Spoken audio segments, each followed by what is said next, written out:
the Triton driving, and the gnome preparing the ship below deck. And the warforged that we're using as an anchor.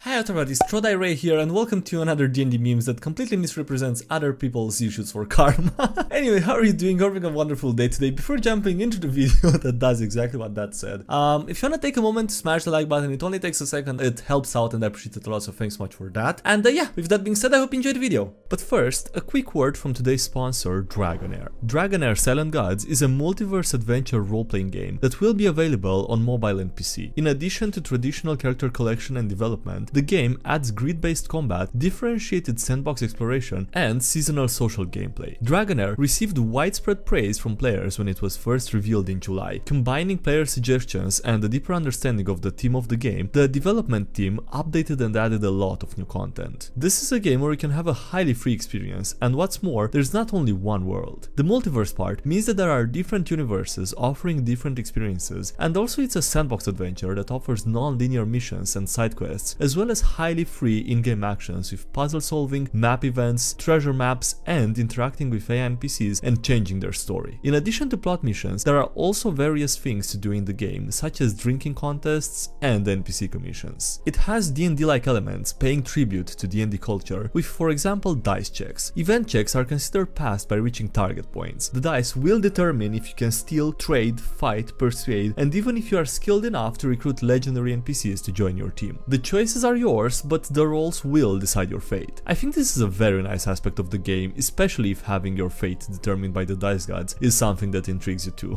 Another aspect of the game is that you can customize a lot of things about your character, and as in traditional D&D, all features that you design for your character will affect your story later. There's also a good variety of races and classes in the game that you can combine, so there's no lack of customization there. There's a closed beta that starts from December 8th to January 7th, with the game available on multiple platforms and regions, and if you're intrigued by this and want to hop in and give it a try, there is a download link as well as one to their Discord server for more information in the description. Monty Python and the Curse of the Natural One. Oh no, the new Dungeons & Dragons movie has too many hijinks and shenanigans. My brother in Christ, have you ever played D&D? I once spent 2 hours trying to figure out how to open an unlocked, unguarded, and non-magic door.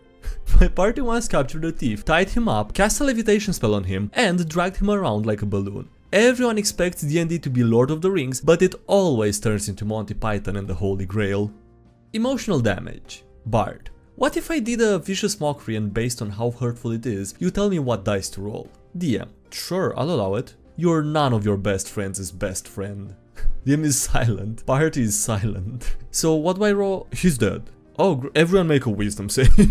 Jesus Christ. Everyone took damage from that, okay. Turning vicious mockery into an AoE spell. In fairness, my party is not too bad with this. The DM, crying, and the party. How should we solve this problem? Social encounter. That's right, violence. When there also was the option of subterfuge, investigation, bribery, and kindness, and yeah, kindness was the right choice here based on the shape. Oh well, oh well. Plot twist. The table is a mimic. Me. Wanna hear about my new player character idea? The table. Sure. He's a warforged bard named Gender. Wait, does that mean gender is a social construct? Table groans, okay. All caster party versus the big bad evil guy after a full dungeon. We have magic. No, what you have are spell slots. And the hope that when your spell slots are empty, that I am no longer standing. Someone needs to mess it all up. Forget tank or healer. The most important D&D party member role is person who touches the cursed object. Based on a real conversation that I had to have with one of my players. Please, my build is nothing without a free feat at level 1. If your build is nothing without a free feat, then you shouldn't run it.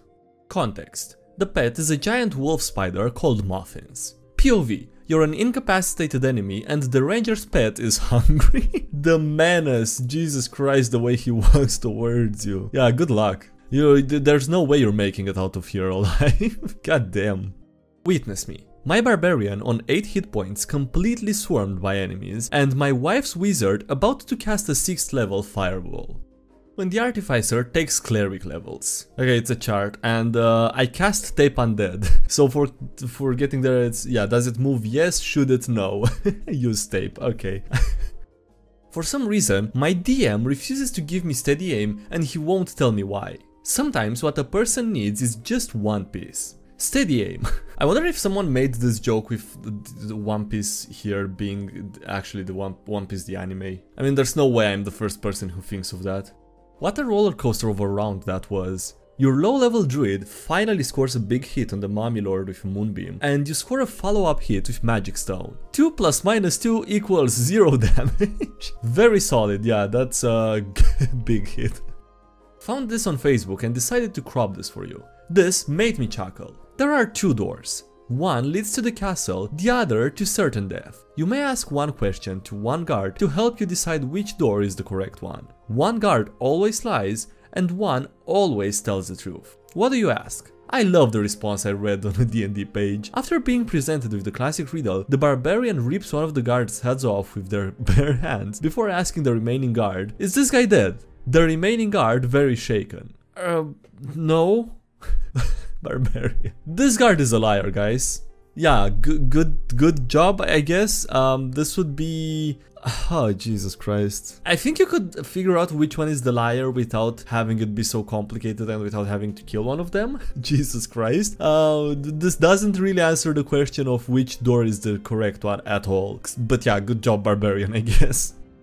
Players should have known better than to do this with a bird. Players accusing an NPC of cheating on the spicy food tolerance contest, and the Aarakocra who naturally can't taste capsaicin.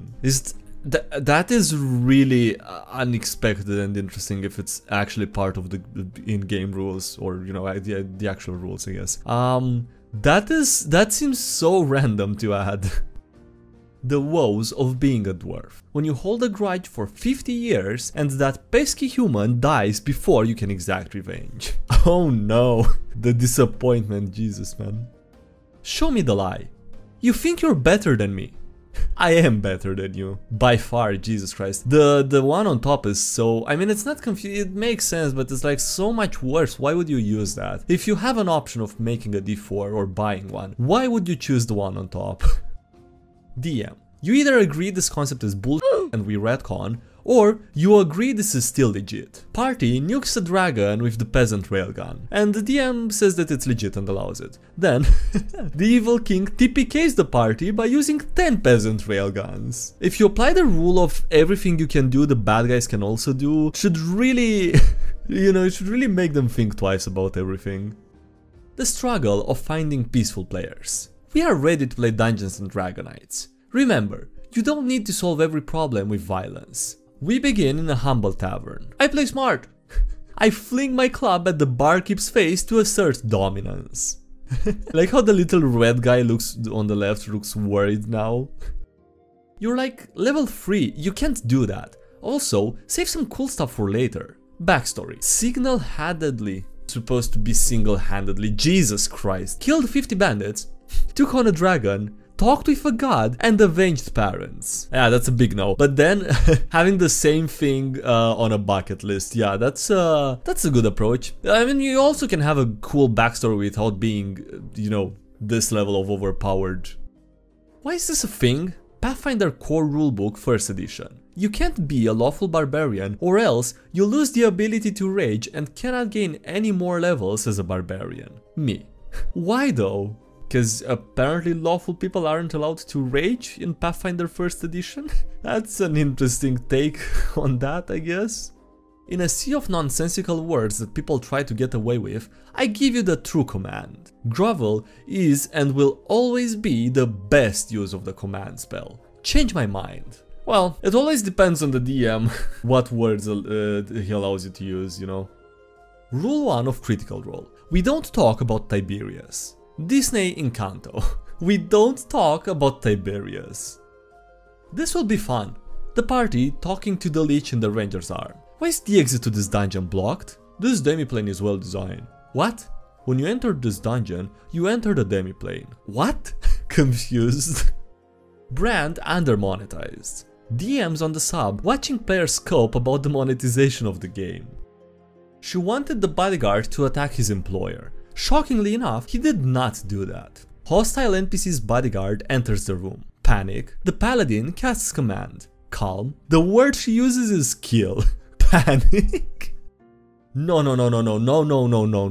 Our paladin swearing an oath to the gnome to free his brethren from the evil priest who enslaved them, and 2 sessions later, DM. As you clear the last snow-covered hill, Santa's workshop appears before you. Well, that's gonna be traumatizing, I guess. Jesus, goddamn.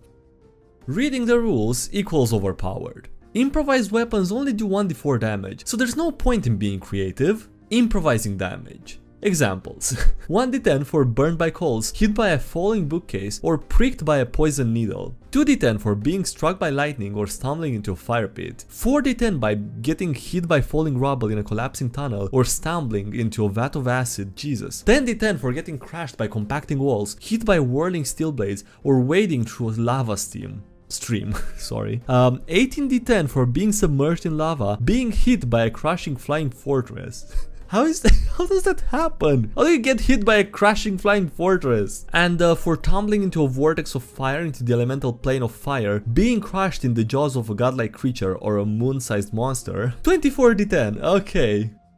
Anyone experience this? DM. This is a tough encounter. You will all probably die. Players. You can change it, you are the DM. Nope, this is the night your team of murder hobos meets their demise. You have the power to alter the fabric of this world on a whim. Well, you better start altering that character shit to say RIP. I don't know if this is from the perspective of the players complaining, but I don't really see anything wrong with that. If you are actually murder hobos, just I don't know, I'm okay with the DM doing a TPK and deciding to find another group to play with. Assuming that, you know, he actually tried at least telling you at least once that he's not okay with you being murder hobos, which should be obvious anyway, but yeah. Another brilliant plan crushed. I craft a metal flask with a spiked cork and leather handles. I fill it with water and cast heat metal, turning it into a pneumatic gun. DM. Since it's an improvised weapon, it deals 1d4. Oh well. And that is why enchantment is best school. Hi Archmage, I am all powerful, nobody can defeat me. Level 3 Eloquence Bard. I suggest that you stop casting spells. And cast suggestion: Unsettling Words plus Silvery Barbs. Both are good, but it's true. Pathfinder 2nd edition. I feel bad for you. D&D 5th edition. I don't think about you at all. Improvised weapon. Step 1. Be a forge cleric and put some metal scrap in a bucket of water. Step 2. Channel divinity to create a metal sphere full of water. And step 3. Cast heat metal on the sphere to create water grenades. 1d4 damage and a wasted 2nd level slot. I mean, based on that table, there's multiple levels of improvised weapons, so this one could go into something higher than the 1d4 tier, you know, but okay. It's in the spell description, go read it. Spellcasters with detect thoughts on hiding enemies, and the enemies with lead helmets, okay. That's right, time for a homebrew subclass. Wait until tomorrow, damn. Team Rocket's motto could be seen as a paladin oath. I mean, I don't know if that's accurate, but I like the stake, so I'm gonna assume this is legit. Cause I do like the idea. Okie dokie. Bards and rogues are natural allies, like bards and marshals, or bards and full casters, or bards and half casters. You bards sure are a complementary class. You just got a d6 inspiration die for 10 minutes. To be fair, they did pay him, the Triton driving and the gnome preparing the ship below deck. And the warforged that we're using as an anchor. I mean, hey, he's making himself useful, that's pretty solid. I just wanted to see. So we were fighting this vampire. They cast daylight sucks, the spell doesn't generate sunlight, don't prepare it if you're fighting a vampire.